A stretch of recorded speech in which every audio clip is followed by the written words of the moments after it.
दोस्तों हमारा budget total overall 10,000 रुपए ही है। 10,000 के अंदर ही हमको एक पीसी बिल्ड करना है जिसे हम बेसिक वर्क में यूज करना चाहते हैं। एमएस ऑफिस हो गया या फिर कोरल ड्रॉ फोटोशॉप में यूज करना है, बच्चे को ऑनलाइन क्लासेस वगैरह करने के लिए देना है। तो आखिर में 10,000 के अंदर बिल्ड होने वाले पीसी के अंदर हम कौन सा सीपीयू लगा सकते हैं जिससे हमें कंसीडर करना चाहिए। तो आज हम लोग बात करने वाले हैं दो आइकॉनिक इंटेल प्रोसेसर्स के बारे में, जिसके अंदर है इंटेल का कोर i7 का 3rd जनरेशन और कोर i7 का ही 4th जनरेशन। अगर आप एक बजट पीसी बिल्ड करना चाह रहे हैं अंडर 10,000 और कंफ्यूज हो कि कौन सा सीपीयू बेस्ट रहेगा, तो यह वीडियो बिल्कुल आपके लिए होने वाली है। हम दोनों ही प्रोसेसर के स्पेक्स, परफॉर्मेंस, गेमिंग कैपेबिलिटी और वैल्यू फॉर मनी का डिटेल्स कंपैरिजन करेंगे ताकि आप डिसाइड कर सके कि आपके लिए कौन सा प्रोसेसर बेस्ट होने वाला है। और इन दोनों के साथ में एग्जैक्ट हम कॉस्टिंग भी बताएंगे कि कितने का डिफरेंसेस हो रहा है और परफॉर्मेंस में कितना फर्क पड़ेगा। अगर 3rd जनरेशन से 4th जनरेशन में जाते हैं तो कितना बजट का फर्क पड़ेगा, और अगर जाते ही हैं एक्स्ट्रा देते हैं तो परफॉर्मेंस में कितना फर्क पड़ेगा। ये सारी चीजें इस वीडियो के अंदर क्लियर होगी। वीडियो बहुत इंफॉर्मेटिव होने वाली है। बाकी इन सभी का टेस्टिंग वीडियो देखना है तो बाबा टेक रिव्यू चैनल पर जाइए। इन सभी का कंप्लीट टेस्टिंग वीडियो हम लोगों ने दे रखा है। अलग अलग जीपीयू के साथ में भी हम लोग टेस्टिंग दे रखे हैं, लेकिन यहां पर आपको डिटेल्स में यह पता लगेगा कि आपके लिए कौन सा सही रहने वाला है। बाकी इस चैनल का स्टोर को जरूर विजिट करें। अगर कुछ भी खरीदना है तो आपकी खरीदारी को बिल्कुल आसान हम लोग बना दिए हैं। आइए दोस्तों आगे हम लोग चलते हैं। वीडियो को लाइक कर दीजिए, मोटिवेशन मिलता है। पहले दोनों प्रोसेसर के बेसिक स्पेक्स को समझ लेते हैं। सबसे पहले समझते हैं Intel core i7 3rd generation को। ये 4 कोर 8 थ्रेड्स का प्रोसेसर है। 3.4 गीगाहर्ट्ज इसकी बेस क्लॉक है, जो कि बूस्ट में 3.9 गीगाहर्ट्ज जाता है। और ये जो फ्रीक्वेंसी है ये i7 का 3770 वाले मॉडल का है। i7 के अंदर ही कई सारे मॉडल अलग अलग हो सकते हैं, लेकिन 3770 सबसे ज्यादा चलता है, इसीलिए हम इसको लेकर के चल रहे हैं। बाकी 8 MB L3 कैच होता है, 77 वाट का टीडीपी के साथ में आता है। 2012 में ये रिलीज हुआ था। 22 नैनोमीटर पर ये बना हुआ है।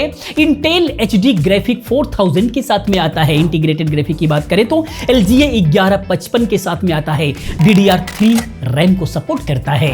बाकी i7 4th जनरेशन की बात करें तो ये भी 4 कोर 8 थ्रेड्स का ही है।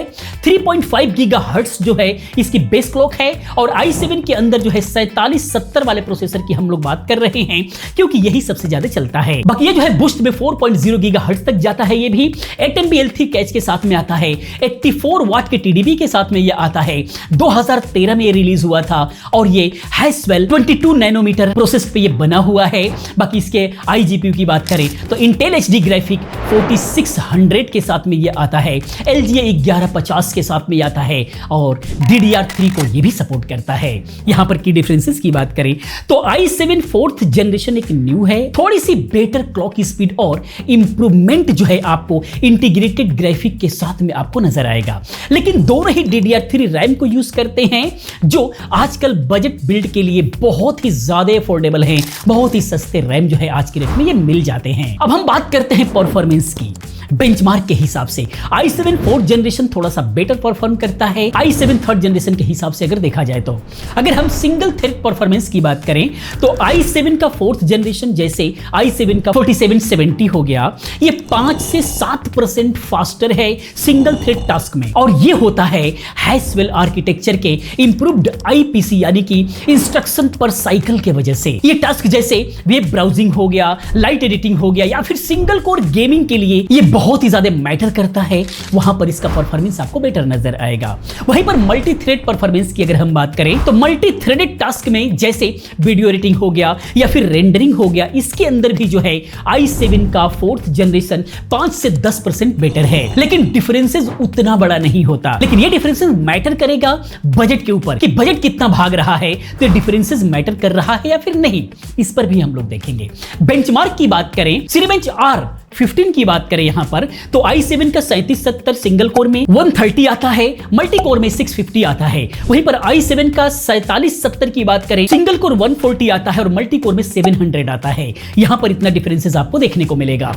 वहीं पर 4 की अगर हम बात करें तो i7 3770 सिंगल कोर में 3500 देता है और मल्टी कोर में 11000 तक जाता है। वहीं पर अगर i7 4770 की बात करें तो सिंगल कोर में 3800 तक रहता है, मल्टी कोर में 12000 तक जाता है। यहां पर आप देख सकते हैं, यहां पर परफॉर्मेंस जो है बेटर, लेकिन क्या बजट के हिसाब से सही है, उस पर भी हम लोग बात करेंगे। यहां पर i7 4th जेन की एफिशिएंसी और न्यू आर्किटेक्चर इसे थोड़ा सा एज दे रहा है, लेकिन i7 3rd जेन भी आज के बजट बिल्ड के लिए बहुत ही सॉलिड ऑप्शन है, बहुत अच्छा परफॉर्मेंस देता है। अब हम गेमिंग परफॉर्मेंस की बात करते हैं।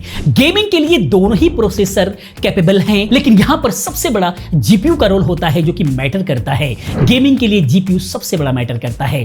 अगर हम विद डेडिकेटेड जीपीयू के साथ में अगर हम बात करें तो अगर आप एक बजट जीपीयू जैसे GTX 1050 Ti या फिर RX 570 यूज कर रहे हैं तो i7 का 4th जनरेशन जो है थोड़ी सी बेटर परफॉर्मेंस देगा due to high clock speed और बेटर IPC की वजह से। फॉर एग्जांपल अगर हम लोग समझे तो CS:GO के अंदर i7 4th जनरेशन के साथ में अगर आप ये जीपीयू लगाते हैं तो 120 से लेकर के 130 FPS तक मिलेगा। i7 3rd जनरेशन के साथ में 110 से 120 FPS मिलेगा। 1080p मीडियम सेटिंग पर यह बात की जा रही है। लेकिन वहीं पर GTA 5 की अगर हम बात करें 1080p हाई सेटिंग पर तो i7 4th जनरेशन में आपको 60 to 70 FPS मिलेगा। i7 3rd जनरेशन में आपको 55 to 65 FPS मिलेगा। ये डिफरेंसेस आपको देखने को मिलेगा। विदाउट जीपीयू की बात करें यानी कि iGPU के साथ में अगर आप करते हैं, अगर आप इंटीग्रेटेड ग्राफिक पे ही डिपेंड रह रहे हैं तो i7 4th जनरेशन का Intel HD 4600 25 से 30% बेटर परफॉर्मेंस देगा i7 3rd जनरेशन के HD 4000 से। लेकिन लाइट गेम जैसे वॉलोरेंट या फिर लेगी ऑफ लीजेंड हो गया, उसके अंदर i7 4th generation 40 to 60 FPS देगा 720p लो सेटिंग पर, और इसी सेटिंग पर i7 का 3rd जनरेशन 30 to 50 FPS देगा। ये डिफरेंसेस। लेकिन ऑनेस्टली बजट गेमिंग के लिए डेडिकेटेड जीपीयू बहुत ही ज्यादा जरूरी है, नहीं तो मजा नहीं आएगा। गेमिंग के लिए सब अभी आज के रेट में जो अपग्रेडेड गेम्स हैं उसके लिए है ही नहीं। पावर एफिशिएंसी एंड कैपेबिलिटी की बात करें तो power consumption i7 3rd generation का 77 वाट टीडीपी के साथ में ये आता है, थोड़ा ज्यादा पावर एफिशिएंट है, जबकि i7 का 4th जनरेशन 84 वाट टीडीपी के साथ में आता है। लेकिन ये डिफरेंसेस नेग्लिजिबल है। अगर बजट बिल्डर्स के हिसाब से अगर देखा जाए तो कोई बड़ा मैटर ये नहीं करता। मदरबोर्ड कैपेबिलिटी की बात करें तो i7 3rd generation LGA 1155 socket पे लगता है, जो ओल्डर मदरबोर्ड जैसे H61 के साथ में काम करता है। ये मदरबोर्ड मार्केट में बहुत ही सस्ते मिलते हैं, हम लोग उस पर भी बात करेंगे। i7 4th जनरेशन की बात करें तो ये LGA 1150 सॉकेट पे चलता है, जो H61 मदरबोर्ड के साथ में कंपेटेबल है। ये भी अफोर्डेबल है लेकिन थोड़ा सा न्यू है, इसीलिए थोड़ा सा ही महंगा है। 1100-1200 रुपए का आपको H61 मिल जाएगा, 1800 के आसपास में H81 मिलेगा। इतने का डिफरेंसेस आपको देखने को मिलेगा। बाकी रैम की बात करें तो दोनों के अंदर ही DDR3 ही सपोर्ट करता है, जो कि आजकल काफी चीप है। अगर 4GB DDR3 की बात करें तो 350 से लेकर के 600 रुपए में आ जाता है इजिली। अब हम बात करते हैं मेन वैल्यू फॉर मनी की। अगर हम प्राइस की बात करें सेकेंड हैंड मार्केट में ही आपको मिलना है, क्योंकि नया तो ये आता नहीं, ये बंद हो चुके हैं सारे के सारे। तो i7 3rd जनरेशन की अगर हम बात करें जैसे i7 का 3770 तो ये 3000 से 4000 के बीच में मिलता है, 3200-3500 रुपए तक में ये मिल जाता है। i7 4th जनरेशन की बात करें i7 4770 तो ये 4 से 5000 के बीच में वेरी करता है, ये 4200-4300 रुपए में अक्सर आज के रेट में ये मिल रहा है। तो वैल्यू फॉर मनी की अगर हम बात करें यहां पर तो i7 3rd जनरेशन अगर आपका बजट बहुत ही टाइट है यानी कि 9000 के आसपास में ही टोटल बिल्ड अगर आपको करना है तो ये सस्ता और रिलायबल ऑप्शन है, खास करके ऑफिस वर्क के लिए, लाइट गेमिंग के लिए या फिर बेसिक एडिटिंग के लिए कोई दिक्कत नहीं है। वहीं पर i7 4th जनरेशन की बात करें तो थोड़ा ज्यादा पैसा लगने वाले हैं आपके, लेकिन उसी से आपको बेटर परफॉर्मेंस मिलेगा। इंटीग्रेटेड ग्राफिक कार्ड जो है थोड़ा सा बेटर मिलेगा, जो लॉन्ग टर्म्स के लिए अच्छा होने वाला है। कौन सा सीपीयू बेस्ट है 10,000 पीसी बिल्ड के लिए? i7 3rd जनरेशन की अगर हम बात करें तो सुपर टाइट बजट जिनका है 8 से 9000 तक में ही कंप्लीट पीसी चाहिए तो उनके लिए बेस्ट है। बेसिक टास्क जिनको करना है, ऑफिस वर्क करना है, ब्राउजिंग या फिर light gaming with chip GPU के साथ में में करना है तो उनके लिए बेस्ट है। चीपर मदरबोर्ड और रैम के साथ में कंप्लीट बिल्ड चाहिए तो ये बहुत अच्छा है। i7 4th जनरेशन की अगर हम बात करें तो बेस्ट उनके लिए हो सकता है।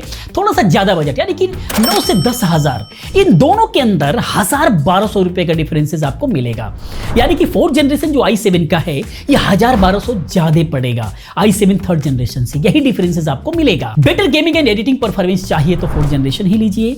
यूजर्स जो इंटीग्रेटेड ग्राफिक कार्ड पे डिपेंड रह करके काम करना चाहते हैं तो अगर आप 1,000-1,200 रुपए ज्यादा लगाते हैं तो उसका बेनिफिट आपको थोड़ा सा मिलेगा, बहुत बड़ा नहीं लेकिन थोड़ा सा मिलेगा। तो अगर आप मैक्सिमम सेविंग चाहते हैं तो i7 का 3rd जनरेशन i7 3770 विनर है। लेकिन अगर आप 1,000-1,200 रुपए एक्स्ट्रा डाल सकते हैं तो i7 का 4th जनरेशन जैसे i7 का 4770 बेटर परफॉर्मेंस देगा आपको, लॉन्जेविटी भी आपको देने वाला है।